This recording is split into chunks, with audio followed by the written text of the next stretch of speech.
is the Thera Podcast. If you're a therapist, educator, counselor in training, or anyone interested in therapy, this is your epicenter for everything you should know.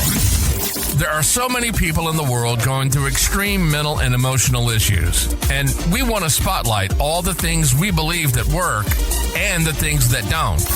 They are wise sages, caring, intelligent, and are leaders in mental health counseling. The Thera Podcast. And here they are, Drs. Martin Wesley and David Whittinghill.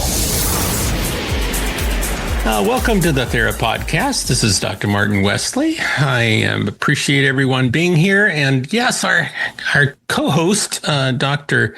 David Whittinghill, is not with us, but maybe he'll join a little bit later. But hey, we have a whole bunch of people here, experts, or at least individuals that have a lot they can share related to their experiences of counseling, as well as the infusion or maybe lack of infusion of faith, spirituality, and religion in counseling. So let's go ahead and start talking about that. I think we have most of the people that was here with us. Maybe you guys want to do a quick introduction, if you don't mind. How about you, Aparna? Of course. So Aparna Ramaswamy, I was there one of the earlier episodes.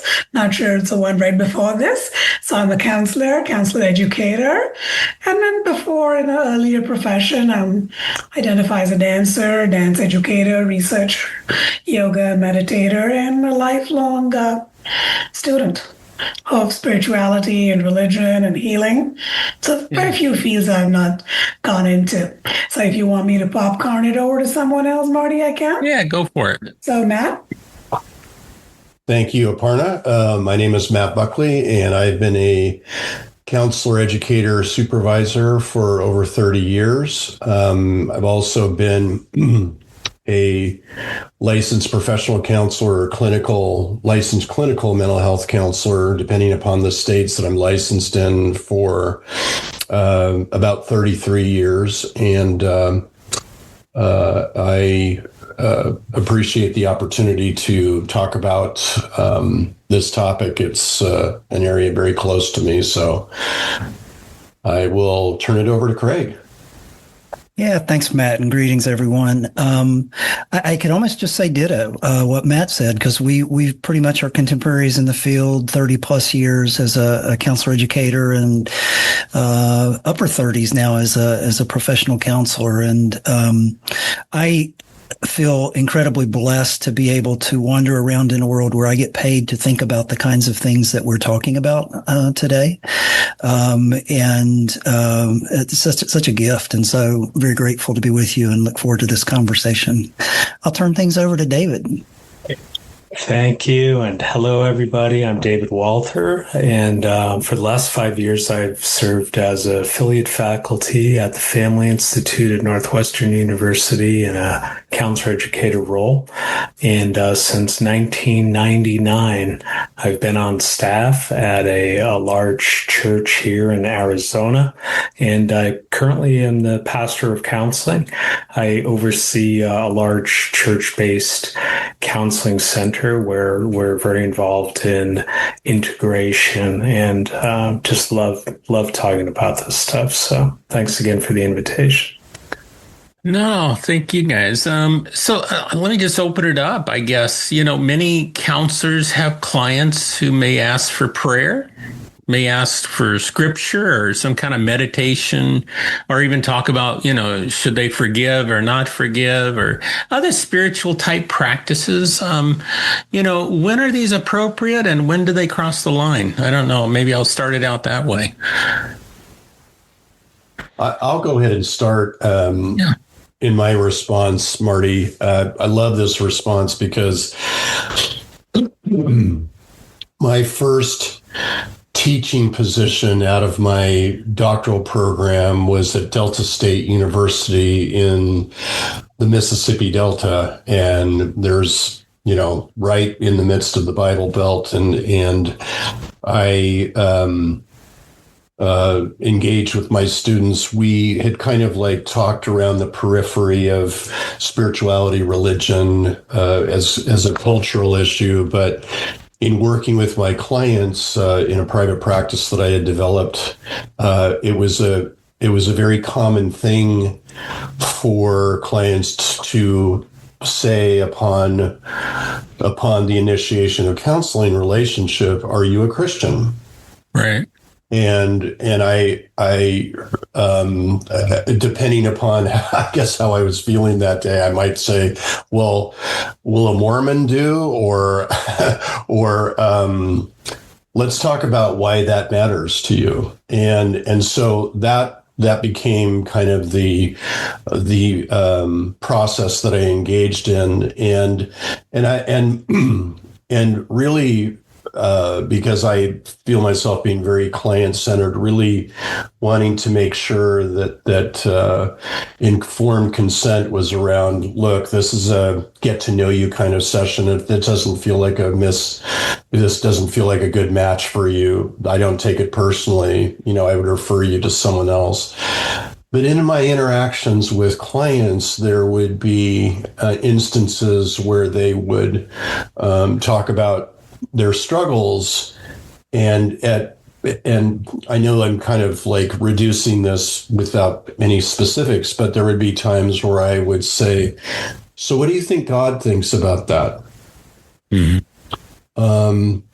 And it was really powerful. Or I remember hearing many of them would say something, "I just give it to God," or "I just let go and let God," those kinds of phrases. And my response was, what does that mean? Let's talk about what that actually means. Do you pray this? Do you pray for this? Do you say words that's essentially, "Jesus, I give this all to you"? Like, what does that look like? And it was really, I think, very powerful therapeutically for us to kind of explore that together. And having my own, I think, Christ-based religious foundation, there would be times where I would challenge them about who Christ was to them, and was that actually kind of a Christian principle, particularly around, I'm condemned. I feel like God looks at me in this, like, I'm just this sinful creature, rather than "You're my creation." And there would be times, Marty, where I would say, my sense of Jesus in this particular situation is that he might really say, "You're my son," or "You're my daughter, created in my image. I love you more than you would ever know." And it, again, that kind of, I think, promoted, I believe, a therapeutic perspective around challenging my clients to consider the beliefs that they had either been raised with or like bought into somewhere along the line. So I'm just going to go ahead and start with that. I think it's really integral to therapy. Well, and I think what I'm hearing from you too, Matt, is that you're not saying you're wrong. You're not telling them that you're right. You're trying to align yourself in some way possible, even though it may not match up perfectly with their culture, but you're trying to align with it and use it. Yeah. No, to me, that's smart. I think that, again, it's a multicultural perspective. I think in that way. Yeah. The other thing I'd like to add is part of my theoretical orientation is that I think that people will experience emotional reactions, etc. But I think that, and again, this is the existentialist within me, they really, where they really live is pondering and contemplating, dealing with the question, what does this mean about me? We are meaning-making creatures. And so I think a lot of the struggles that my clients came with was the decisions that they had made about themselves based upon being raised or having a certain set of values that were often where they were struggling, is that they felt condemned. They didn't feel like they were redeemed. They didn't feel like there was hope for them, that they were depraved, etc. And that was where exploring those beliefs and that concept around what does this mean about me became very fruitful. Mm-hmm. It's good. Anyone else want to explore that?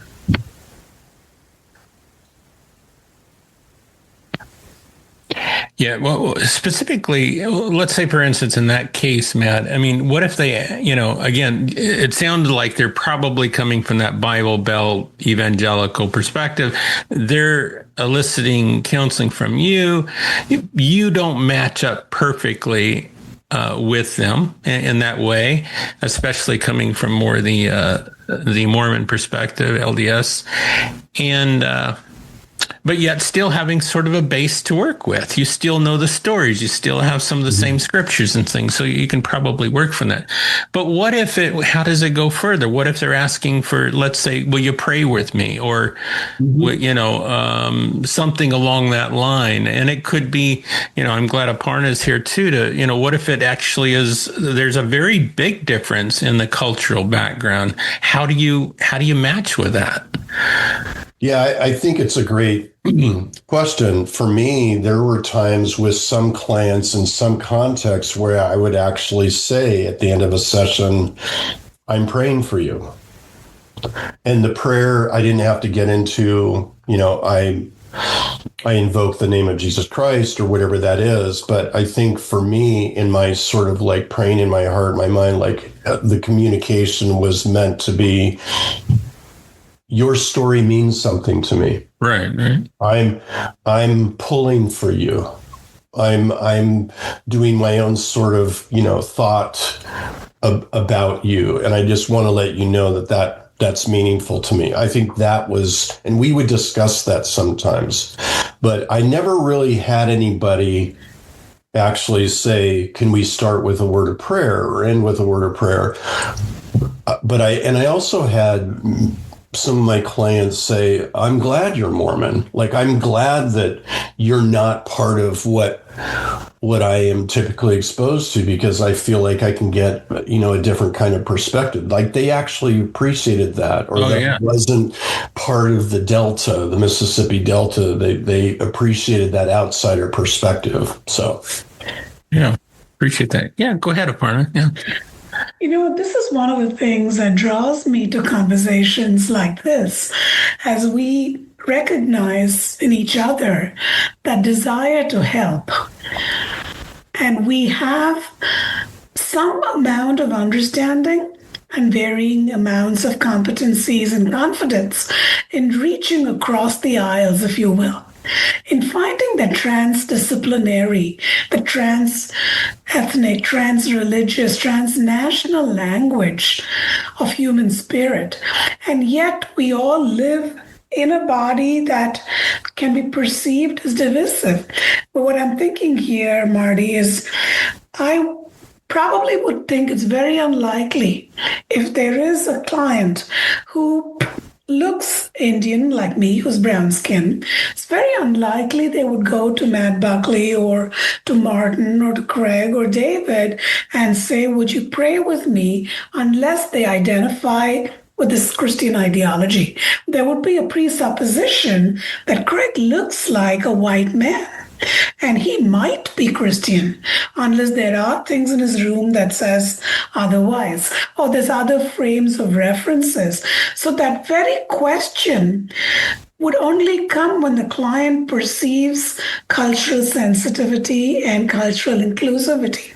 So it behooves counselors who want to reach across the aisles to somehow communicate it, whether it's in the colors of your paintings, your whatever you have. In the absence of that, my fear is we lose the possibility and the opportunity to resource what is a huge strength for the client. When all else fails, frequently we get hope from something that is intangible, something that's exemplary, that we believe in.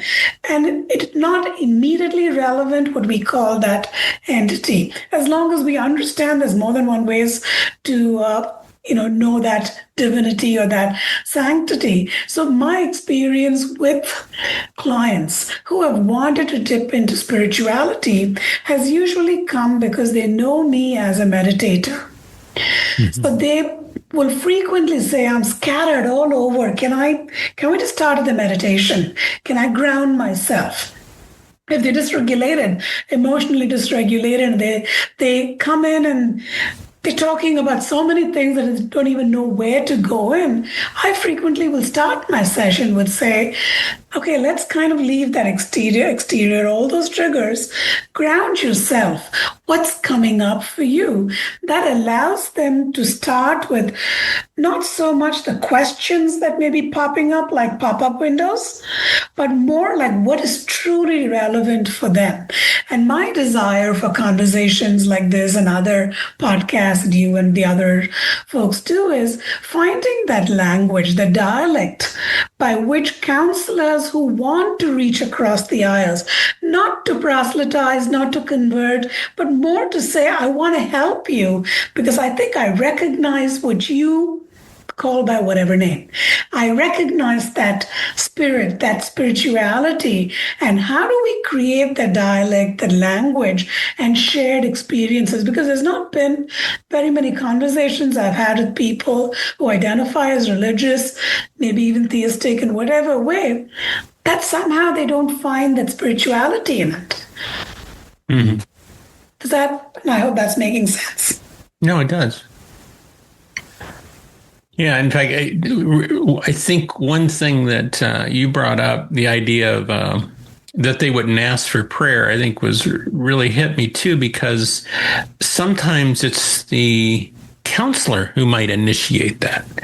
Now, in David's position where he's actually at a church, that would probably be expected.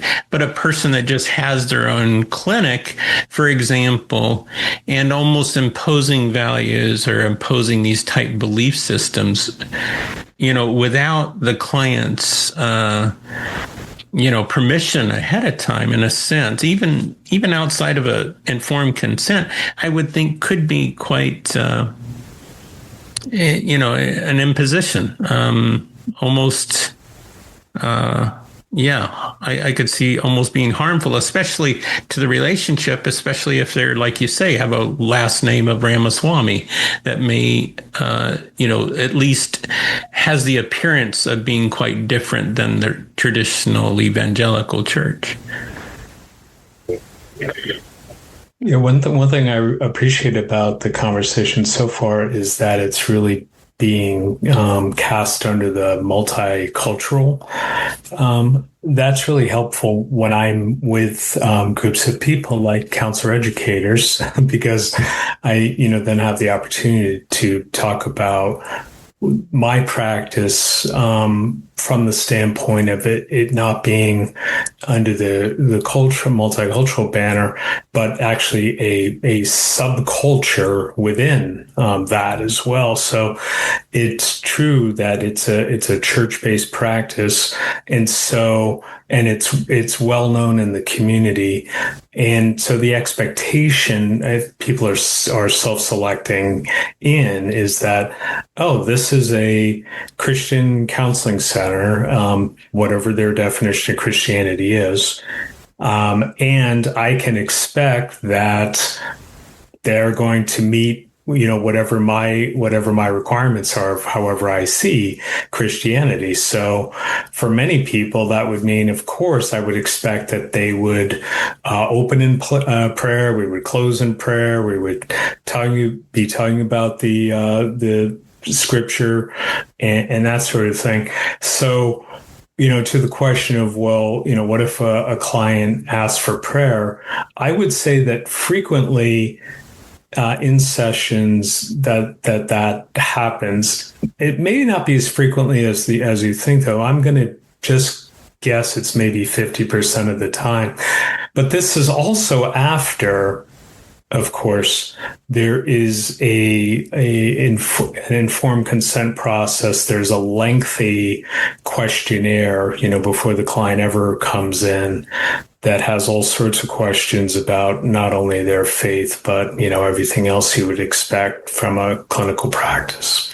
And office policies are signed and other documentation is signed. And then they know that they're going to Scottsdale Bible Church counseling. And then when they're walking in the door, even though we're less than half a mile down the road, it says SBC counseling offices. And so they're walking into that space, and then it has the subcultures decorations on the walls and phrases and that sort of thing. And then they walk into an office that says pastor of counseling next to it. So then they sit down. And so it's really a sense of, through the informed consent process, it's not uncommon for a client to say, a brand new client to say, wow, I didn't realize this was so professional and that you're so organized there, because the initial thought may have been, oh, I'm going to go and talk to the pastor or talk to the pastor's office. So all this to say that, I'm really going out of my way, and as are the other folks in the counseling center going out of their way to say, this is what we're doing. This is what our lane is here. And that's usually appreciated. And then secondly, it lays the groundwork for, so I'm not simply going to ask for prayer the way that I might ask for prayer, when I'm down the street or at church.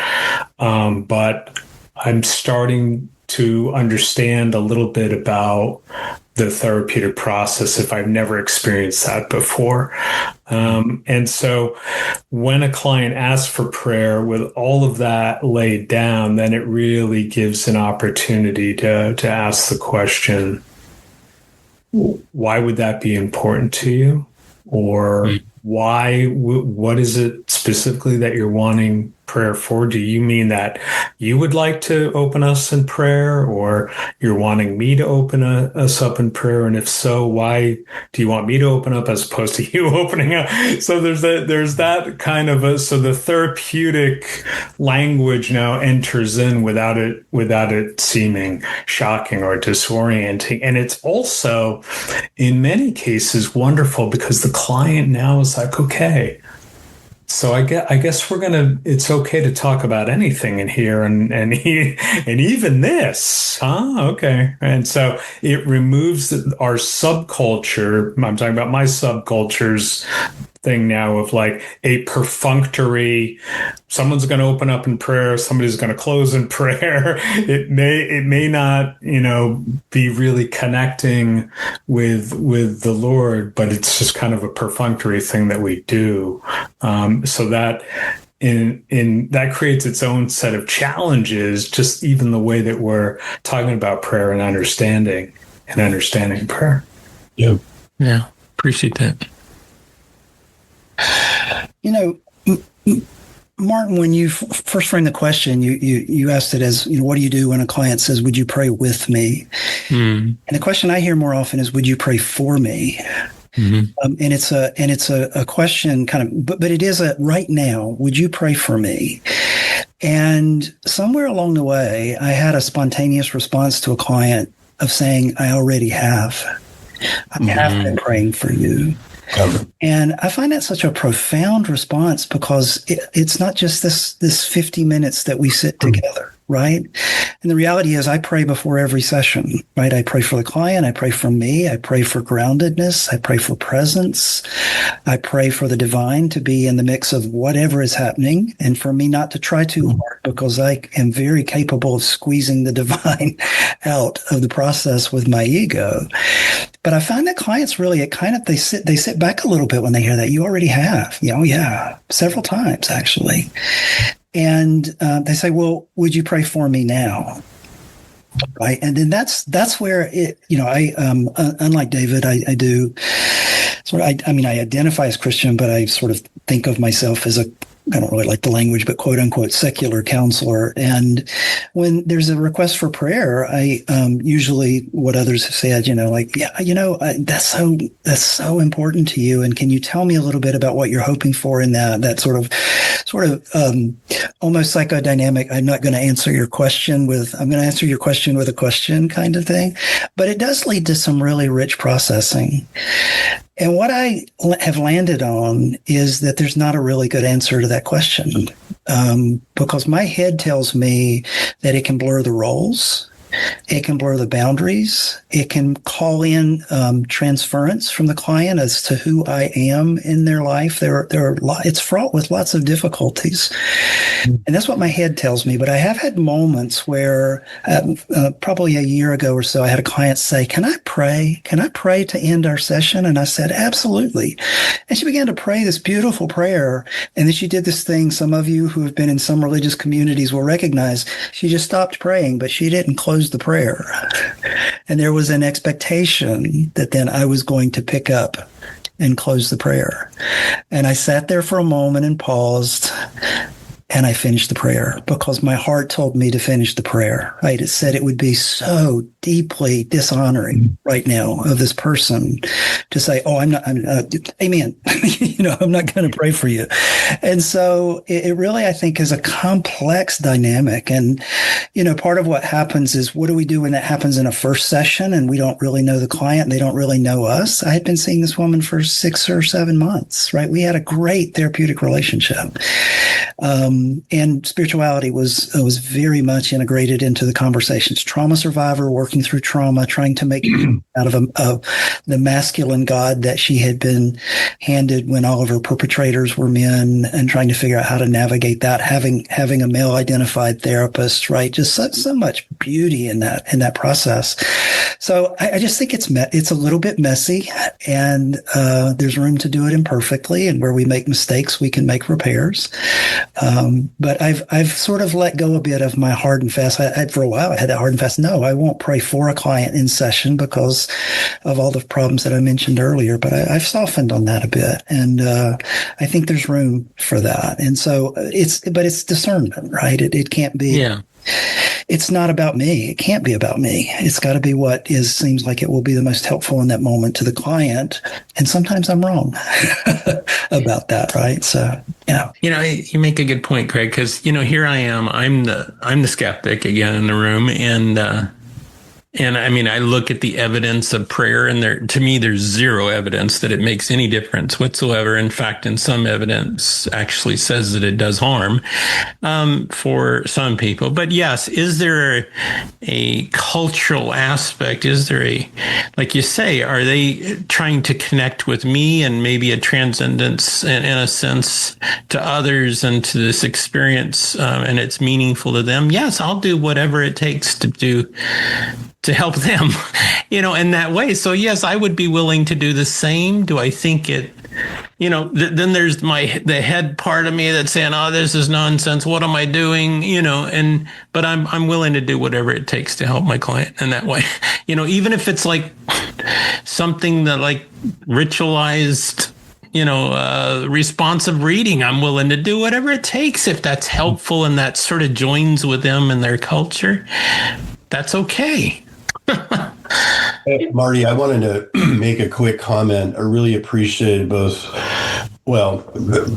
Aparna, first of all, but like David and Craig's comments, because David, one of the aspects of my informed consent with my clients, be whatever that is to say to them, the nature of therapy is there's always this element of ready or not, here it comes, which promotes the idea of spontaneity. The therapy really is around improvisation. It's around spontaneity. It's about whatever emerges within you in this moment. To put voice to it has some value. And both within the client and the counselor, David, I was thinking, and I teach this to my students, that one of the mantras that I use when I'm meeting a client for the first time is to say to myself in my own mind, in my own heart, this is a safe place.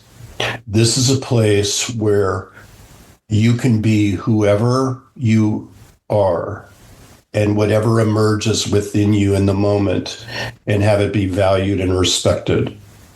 I have no other place to go or to be other than with you right now. This is a safe place. And one of the things that I found as I was contemplating this and modifying it, etc., was that I realized that it has to be a safe place for both the client and the counselor to be and to say and to have whatever emerges in the moment that is beneficial for the counselor, or that's beneficial for the client. And so I remind my students that this has to be a safe place for both. In order, if you find yourself moving in the space or trying to play a role or be too careful about, and it doesn't give license to be reckless with it, but to be too careful, it's like, oh, then you're managing the client, and it really impacts the authenticity that I think needs to happen when you show up. And so, and that, I think that as well, and I think, Craig, you nailed this too. It gives the permission for the client to like, oh, yeah, we can talk about this and move into that space and have it be spontaneous and still make the decision to trust one another and make this a safe space. Two politically incorrect counseling professors and therapists with never-ending experience and wisdom who are proud to be politically incorrect. You're listening to the Thera Podcast. Now, back to your hosts, Drs. Martin Wesley and David Whittinghill. Marty, I don't know if you're ready to move on to the next topic, but one of the things that I wanted to reiterate was I do believe in the power of prayer. And I do find enough research, scholastic and otherwise, to support that there is a power of prayer. And of course, there's enough to convince those that believe. It may not be enough to convince those that don't believe. Hence, it's faith and not knowledge, right? So it's a preferred belief and faith. But I think what I'm picking up from this conversation, and thank you so much for that, is in order to be religiously literate in a multicultural sense may be hard. It may be far more easy to be spiritually literate in a multicultural sense. So it is acknowledging that each one of our links that allows us to connect with the client or clients is spirituality. Religion can be a very strong link, but that just allows for people within the same group, provided the understanding is the same within the same group. I'm sure there's plenty of intergroup differences in any religion. But to me, that is the one piece I'm picking up. The literacy in a counseling context may be easier to accomplish if we're working with diverse populations when we use the spiritual language, no matter where we anchor it. It might be that our spirituality is anchored to a religion that we follow. But if we are able to use that same dialect that we have garnered in spirituality, that becomes a way then of connecting with others. Because if not, to reach that person for whom spiritual and religious strength is a huge resource when they may not have access to somebody who aligns with their own religion, it becomes then harder for that marginalized population. So that's the one piece that I'm picking up, that the literacy component of it. No, you know, Aparna, you bring up a good point, because I struggle with this at times, because it seems like in our own multicultural, and I really appreciate you bringing this up.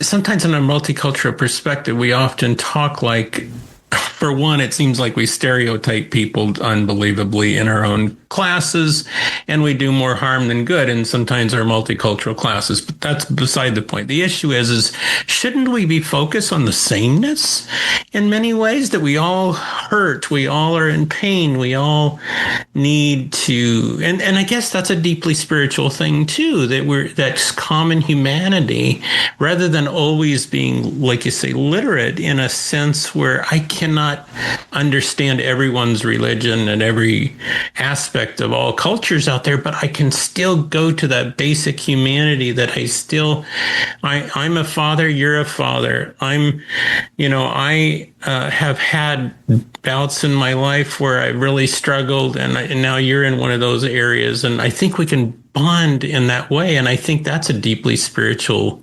existential part of us too. I don't know if that makes sense. I guess what I'm hearing and what you're saying, this is how I'm making sense, right, of what I'm hearing, the information.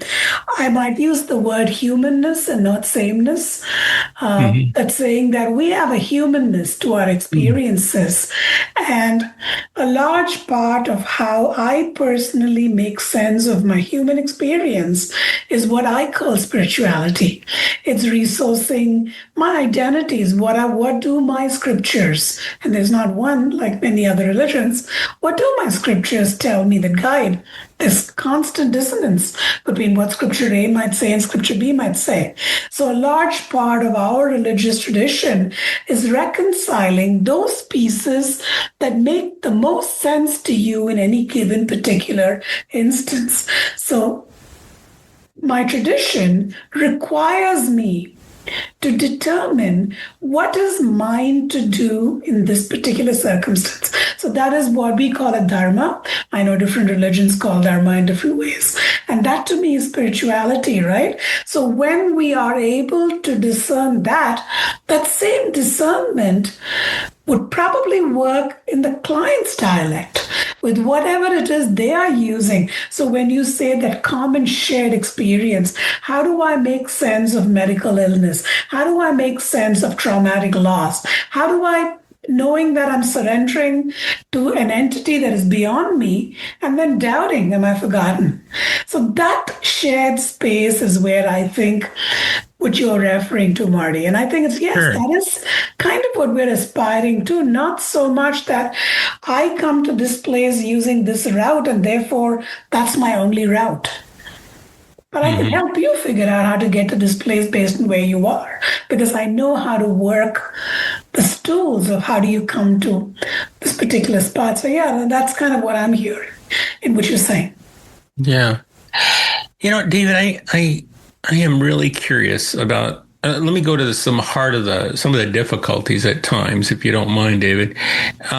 I'm because you're, and I don't mean that you represent all evangelical Christian, counseling in any way, but maybe you can help us reconcile some of this. I think some of the difficulty comes in when it seems like there is a certainty when you're coming at it from a Christian worldview that truth is predetermined, that everything begins with theological questions, that the goal is to align with some doctrinal statement, and that sometimes the counselor often functions as the teacher and the authority and always bringing them to some type of religious text to their life has to align in that way. Yet it seems like when you look at it from from professional counseling, in many ways, the goal is sort of client growth, no matter how that might be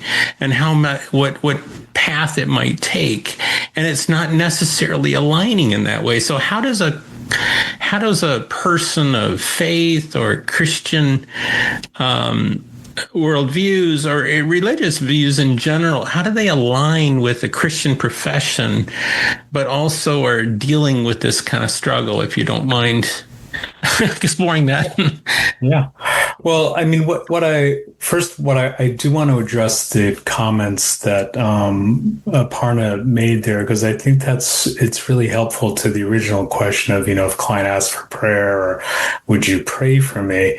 It really gives opportunity. And if our professional counseling lane is to help people and in helping them, reach their goals and in good mental health functioning and growth and those types of things, when a client says, will you pray for me, or can I ask for prayer? It really helps us as the counselor to help the client determine, is this something important to you? It would seem obvious, but is this something that's important to you? Why is it important to you? And then I think from there, you can really meet the client and how it is that they're going to grow. So for instance, without the counselor or the Christian counselor, me saying this, if the client says, I just find prayer to be the essence of what it means to be a Christian. I mean, this is how I communicate with my Lord and Savior. He's given me this incredible gift that is so comforting and so convicting that it's an essential daily part of my life. And so for me, asking you if you would pray for me or with me, that's the reason why I'm asking you for prayer, because I'm endeavoring to pray all the time. Like, the lines of communication are always open. And so, yeah, if you don't know this, Pastor, this is why I'm asking you to pray for. Like, I think that would be really helpful, or a client may say, I don't know, I just grew up with this and I thought it was important to ask, So yeah. I just think I think it's really helpful to allow the client to guide it. And so that then carries into my larger response, is that as a Christian person, I am constantly assessing, in the presence of the Lord, what's that really mean to me? When I say that I'm a Christian, what are my values and what are my aspirations and what is important here?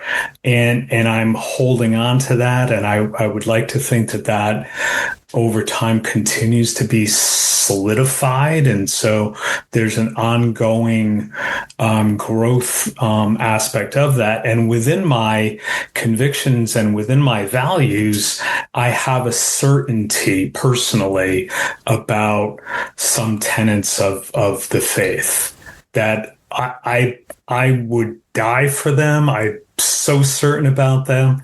But then when it comes to sitting now in the professional counseling chair, I'm not abandoning those convictions, but I am now endeavoring to meet the client where they are. So, Marty, I just wonder if part of the tension maybe that you're describing is for the solid, I'll say, evangelical person that is living out their convictions. There's a real tension in that, because I am so sure that Jesus Christ is Messiah, he is the Savior. How can I not tell everybody about that, including people that are coming to me for professional counseling, or if I'm a dentist, how can I not incorporate this? How can I not let people know this, And so for me, the answer is, well, first of all, I'm very explicit about my faith and who I am. And then it's a matter of really meeting the client where they are and staying in that lane of professional counseling. And so I think in short, that's how I reconcile that, acknowledging that tension, but then remembering what have I voluntarily signed up for to be a professional counselor. It's to be a professional counselor, meet the client where they are, meet them in their goals, not my goals for their life. And, thank you, Dr. Cashwell, as well, as mentioning that, I'm praying for this person before, after, during, and it may be that they are likely sensing that. And when they do sense that, and I love that statement of, well, I have been praying for you, because for the Christian clients, so oftentimes that is so comforting. Really?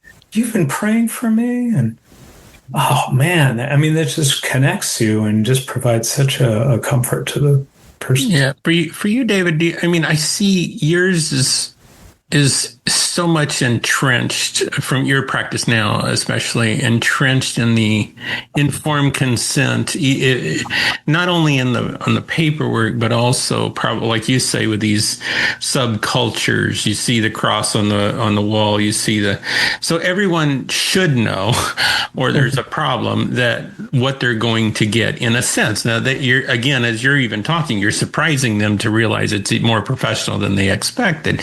But what about the counselor, Christian counselor, I'll throw that in, that doesn't have that kind of identity out there, and people are going to them thinking they're getting professional counseling, and again, they're getting a dogmatic, this is the way path. And unfortunately, and that it happens more often than it should, probably. It's a huge problem, and it shouldn't be. I mean, that's the short answer. If you are representing yourself as a professional counselor, then you should be offering professional counseling. And so, yeah, I mean, I don't know how else to say it except that's a problem. It's a tension, and it really shouldn't be. Yeah. I want to just make a quick comment, David, to something that you said earlier. I loved it. It's resonated so deeply with me. When a client would ask me to pray with them, one of the things that I would move into, and again, I think it's part of that ready or not, here it comes. How do I respond in a way that they might not expect? Not to try to trick them, but really to develop that sort of emotional corrective experience. To me, I think it's deeply, sometimes they don't expect this, but like, how does God speak to you? Because you found yourself coming to see me today. What was your prayer? Yeah. What was your prayer about this experience, and how does God speak to you? And like, does it feel more like impressions that you have? Do you feel a warmth in your heart? Do you feel a clarity of mind? And I think that's not just, to me, that feels very therapeutic, because it's not just moving into in many ways, I think that prayer groups or other religious based, there's maybe not these kinds of conversations to really kind of get into like, what's meaningful, or what's obvious, what's coming up for you now as we sit together and hear these words come out of your mouth. I think that's part of that process, and really helping them become sensitive to parts of this that they might just think, as you said, perfunctory in terms of their everyday sort of life. And I think the job of a counselor is to really, again, respectfully open that up and challenge people to think about how is God moving in your life? What is your life calling you to do right now? What is the thing that just feels like you're transitioning into something else? I think that's really powerful. And Marty, to what you were saying before, I think one of my pieces of informed consent is, if there is anything that I say in our interaction that feels like it's off to you, or feels like I'm sermonizing to you or whatever, please share that with me. I want to know what your experience is, how you're being impacted by our relationship. Mm-hmm. Something you brought up too, Matt, a little while ago, I think you were mentioning surrender. And I'm curious about that, because for me personally, I've struggled with a surrender model of any kind. And it seems to it's almost the antithesis, I think, of professional counseling. The surrender model is somewhat of a external locus of control. You're always trying to, draw power from others or from a God or from a higher power. David Whittingham mentioned this last time. He was saying that he was gaining, somewhat of a spiritual life and seeing things through the eyes of AA. And yet AA in many ways is just a reflection of a Christian steps to salvation. One you admit as a sinner, and the other one you just admit you're powerless over alcohol. One you believe in God, one you believe in a higher power. I mean, again, on and on. It's just a Christian, a AA version of the Christian walks, steps to salvation, a Romans road in a sense. But I just have really struggled that it seems like for me, counseling is about finding the power within and believing in your client so much that they start to believe in themselves and act on it. And yet a surrender model, not that I'm not willing to go there if they are finding power, but unfortunately, most of the time they have not been able to find that power and continue. They've been going down that road for most of their life and they can't seem to find it. And I want them to find the power within, not without. Anyways, I'm curious what you guys think about that. Yeah, Marty, I will tell you that I can think of 2 occasions at least where I've worked with someone who went into that. And this was not a first session. This was more, we had established a therapeutic relationship where when they said that, I said, in essence, if I were God right now, what I would say to you is this: stop making me responsible for your life. Mm-hmm. I like that.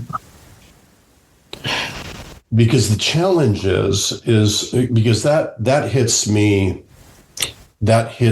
as just sort of like, I'm going to let go. And there's something different about I trust God rather than I'm just going to go ahead and surrender it to God. It's like that. If I were God, I would have a problem with that. Now, again, there's all sorts of problems with that, but there are times where I feel permitted to be a little bit more provocative to say that I want you to think about what it is that you're saying and saying it in that way. Absolutely love that, Matt. I admit I'm going to use that. But what I've used is that, hey, you're saying God take the wheel, Jesus take the wheel kind of thing. And I'm saying, no, God's the GPS. He's just telling you where to go, but it's your foot on the pedal. Right? That's the way I've sort of tried to. Yeah, it reminds me of one of our initial conversations. I think I had fictitiously said that, you got to take care of yourself. God will help you. So, I'm reminded of this, meme that many people have, God can support you in winning the lottery, but you do have to go buy the ticket. So that's sort of the analogy, but not to minimize that. When I go with surrender and trust and that sort of concept, Marty, is in the traditions that I am familiar with, Indian-based traditions, the surrender is not for action, but for the outcome. So it's more like I am not going to be attached to the outcome of my actions. I have intended, I think it's going to do that. But if I don't get it, I'm going to surrender and trust that there's a reason why I'm not getting it. I have found it useful when people work with people and they're going through a loss. That doesn't make any sense. How do you counsel a parent about a loss of a child? How do you, when they have natural disasters and there's floods and people lose village? You can't do that. There is that realness of grief and loss and wow, that's huge. But then at the same time, they only have faith that this too will pass. There is something more than this. So the surrender is incredibly valuable in helping people believe that I choose to believe that there is a larger process at play. And my tradition says that you may not know it, you may not see it. We call it karma, we call it many names in Sanskrit. But there is a larger process where it might initially be useful to externalize the locus of control and say, I surrender to you. But there are various philosophies, as you get into it that will tell you it is really you. So it is sometimes easier to believe God, trust the counselor will take care of you, than it is to believe that I can take care of myself. But isn't that the therapeutic work, to make the external and make them internalized? So for me, surrender is a big buzzword because I like to have a little bit of control on the wheel. But at the same time, I have understood the spirituality in that I've understood surrender is not being attached to the outcome. I'm going to do what I'm going to do because it feels like the right thing to do. Like I was sharing with you, Marty. I was very close to saying, Marty, I'm not going to make it today. But it felt like, no, I need to be here today. I have no idea what the script is, what's going to come. And I'm not attached to that. I surrender to the process. I'm committing to doing the work and surrender to the process. That's been my softer way of holding surrender. And I'm glad you did. Yeah, well, let me throw out, again, our time's somewhat limited. And I think Aparna just brought up a question that I would really like to explore just for a second, at least here at the end. And it's the idea of everything happens for a reason.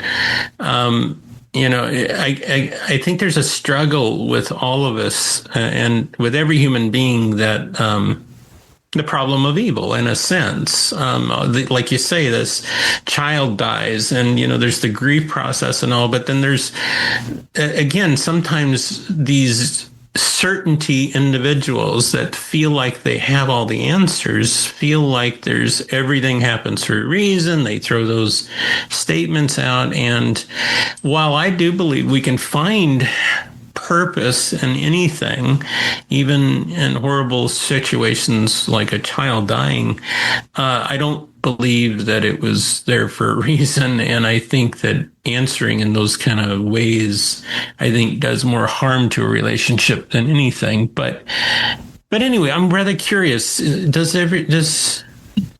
there purpose out there? Is there a reason for bad things happening? Go ahead, Craig. I'm glad you grabbed it. You have the answer. No, I don't have the answer, but I have the way. I can share the ways I struggle with this. And I think it connects to the last conversation about surrender, because there's a very thin line between a healthy surrender, and I would agree with Aparna's definition of that, and avoidance. And when I hear people say things, if somebody lost a child, well, I'll say it this way. I remember vividly when my father died. It's been 26 years ago. But we had this thing called a receiving line at the memorial service. And for an introvert like me, it is about the third level of hell. But all these people I didn't know came up and told me this and that about my father, There were a few nice comments and helpful things, and sweet people who didn't say anything, just gave me a hug and say, tomorrow will be easier than today, those kinds of things. But so many people came up to me and said things like, everything happens for a reason. God needed another rose in his garden. He's not hurting anymore. He's not sick anymore. He's in a better place. Theologically, I agree that he's not suffering anymore. And I agree that he's in a better place. That's congruent with my belief system. But I wanted to throat punch everyone who said that to me, because what they were saying was, don't be sad. No. Don't be sad. Don't be afraid. Because for me, I was middle-aged, and all of a sudden it's like, what do I do without my dad? What do I do without my father to go to when I don't know what to do? The world changed in this very basic way, and at that time I was lost. And so I think that's there's a lot of this idea of turn it over to God or let go and let God that's used in very good ways to tell people to stop trying to manage everybody and manage everything, right? There's some things to let go of here. But in other cases, it's just they're platitudes that are offered when we're uncomfortable with someone else's pain. And I think they're very, very harmful. I think they do a lot of damage psychologically. I don't think they do anyone any good spiritually, because probably in all of our traditions, we have teachings that tell us it's okay to feel. We have role models among our great teachers across different spiritual traditions that say it's okay to be angry. We get angry sometimes. We get sad sometimes, and tears are okay, and fear is okay. It's beautiful, even. It's an expression of being alive. And so I don't know. I get a little, I unmuted really quickly when you started bringing that up, Marty, because it's like, oh yeah, I feel some kind of way about this. Yeah. And I think it's one of the shadow sides of religion and spirituality when it tries to make everything okay, because everything's not okay. Life is hard sometimes, and to my knowledge, every religious tradition that I have ever looked at and read any sacred text in, there is some variation of it's going to be hard sometimes. You're going to struggle sometimes. Right? There will be tribulations in my tradition, is in sacred text. And so to try to make everything okay, as if, all of a sudden I am a Hindu or a Christian or a Muslim or a Jew, and it's going to make everything's going to be okay. That's just not true. Yeah. I have a teacher, and I love this teaching. If I can, I'll say this, and then I'll get off my soapbox. But I have a teacher who says that God protects us from nothing, but God's love inexplicably sustains us through everything. This is Jim Finley, a teaching from Jim Finley, and it is so beautiful to me because it is so true. It is so true. But if we expect to be protected from hard times and hard things, then and especially when that thing gets weaponized, that we're not doing it right. And that's why we're not being protected. So now we have shame on top of whatever suffering we were going through anyway. I think that is a really important, I think you hit on a thing there, Martin, is really at the core of this interface of spirituality and mental health. Greg, if I could make just a quick comment. Yeah, go, man. That's one of the reasons, Craig, when I'm training my counselors, particularly in skills, when they're faced with someone who's experienced something like that, do not say, I'm sorry.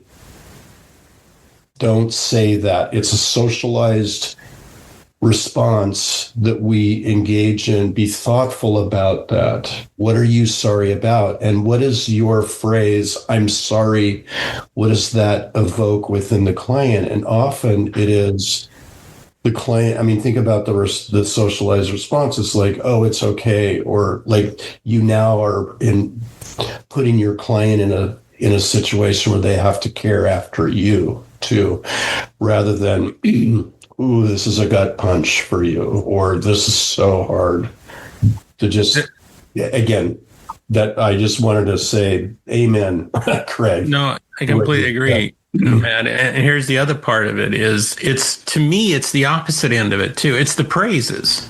It's the praise. Hey, I was going to an intersection. There was a major accident there. Man, I am so thankful to God that they protected me. Not realizing there's someone dead right there, and they're praising their God and their guardian angel that protected them, but their guardian angel was drunk and wasn't protecting them. And it's like they don't have any concept of that. They just now said that God loves me but hates that person, and it just really bothers me. On both sides of that. And again, our clients are struggling at that intersection, and we have to be there to help them through this, and not to throw out those, like Craig said, those platitudes that are so harmful and gives an impression about even God that is no better than a Hitler in many ways. And, the other part of that, Marty, I'm going back to your question about determinism and free will and things like that. There are several traditions that are built on predetermined life. It doesn't mean you have no agency and no free will, but it's almost like the canvas is there, what you draw on it, you may have free will, but it's very scoped. So there are traditions that have that, and there are ways to allow that person to understand the autonomy and agency they have in executing their life. It isn't either or. And this is the ambivalence we talked about that we talked last time as in counseling, mental health.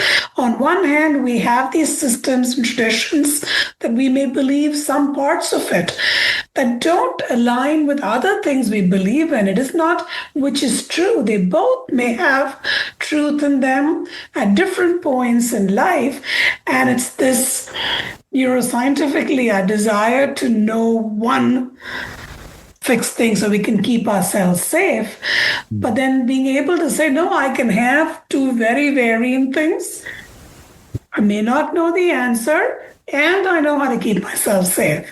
So it's that, I think that's where the tension of, as David said, the mental health comes in, counseling comes in, our humanity comes in, right? How do we hold all these things that don't always sync up? Well, some days they sync up, but some days they don't.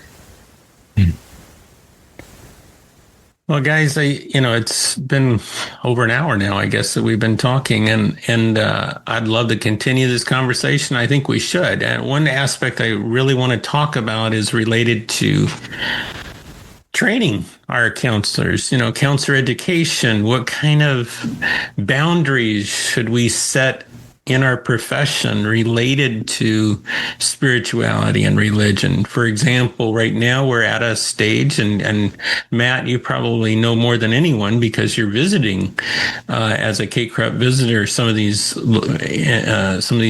places that do educate counselors, and yet they are discriminating, for lack of a better word, based on religion, and not only the faculty but potentially even students.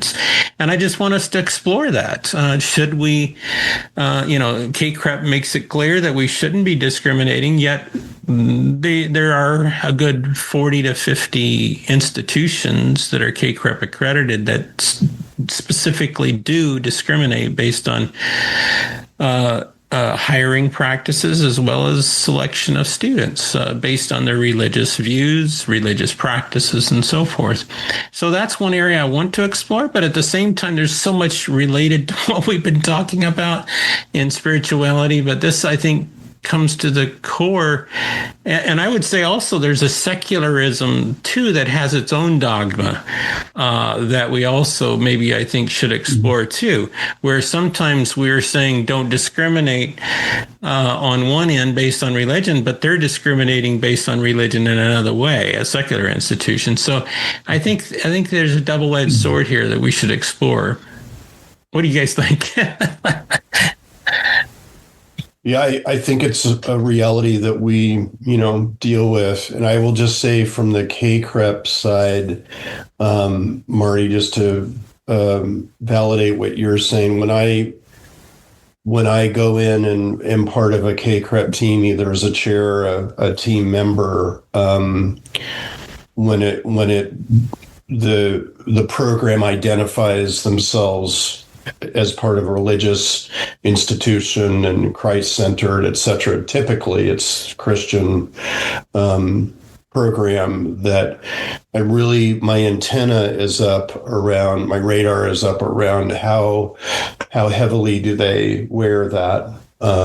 What does that actually mean within the curriculum? What does it mean in terms of how the students operate, and particularly how students are prepared to work not just with Christian individuals, but with a wide variety of people that they'll encounter. And I think, generally speaking, in my last 25 years of doing this, for the most part, I have found that these religious-based institutions really do value a humanistic perspective and not moving into and these really have been, Marty, which I really, again, my radar is up when I'm doing student interviews and we're talking with groups of students about that. I've been very explicit about those questions. And generally speaking, I have experienced them being really aware of where my values are and how is it that I how is it that I meet my clients? David, you've been talking about that a lot, about meeting clients where they are. And that's been a very powerful, validating thing for me. Yes, there have been a couple of instances where I've seen that there really is an agenda that's being pressed. And in those cases, I make that aware either in my comments or in a kind of a written part of the written report. But generally speaking, I've been pleased with my experiences in visiting other programs within the KCREP context. I appreciate that. I'm going to challenge you a little bit on that next time. Yeah. And why? Because me and you met up. I mean, that's how we got to know each other, was in a KCREP visit. And you did throw concerns our way related to potentially discrimination based on LGBT issues. I assured you that as long as I was there, that was not going to happen. But I know Aparna was also part of that, so I'm sure she has some things to say too. But again, at the same time, there are universities that are KCREP or have programs that speak out very openly against the rights of individuals from that community, and would never hire anyone to be faculty, and that they must agree to certain standards of dress and so forth to even be hired at those institutions. So I really think this is an area that we have to explore. Now, I would also, again, want to throw that double-edged sword that there are also excellent, probably prospective faculty members that are coming from like a Liberty University that would never be hired at a certain institutions because rather than looking at the individual. But so they're discriminating based on ideology that maybe they needed that diversity in their own institution too. So I don't know. I think there's both ways we can look at that. For sure. And it may be for me, the luck of the draw in terms of, what institutions I've visited. But I do know that also exists out there too, for sure. Yeah. Well, wouldn't you say, I'm just curious real quick, but most institutions are probably getting people that are like-minded as visitors anyways. I think that's a fair statement. Yeah. For sure. I look forward to it, guys. But, at the same time, I want to say what a pleasure it was today. This was really a good conversation. I enjoyed it. Learned so much from everyone. Thanks, Marty. Thank you. Yeah, thank you, guys. Talk to you later. Bye-bye. You've been listening to the Thera Podcast. If you're a therapist, educator, a counselor in training, or anyone interested in therapy, this is your epicenter for everything you should know. Dr. Martin Wesley and Dr. David Whittinghill are counseling professors and therapists who have endless knowledge and wisdom. We hope you've enjoyed the show, and we hope you've gotten something from it. We'll be back soon, but in the meantime, you can find our website at www.therapodcast.com. Find the show on all the major podcast platforms. And to email Dr. Wesley, send it to wesleyphd@gmail.com. Take care and see you next time on the Thera Podcast.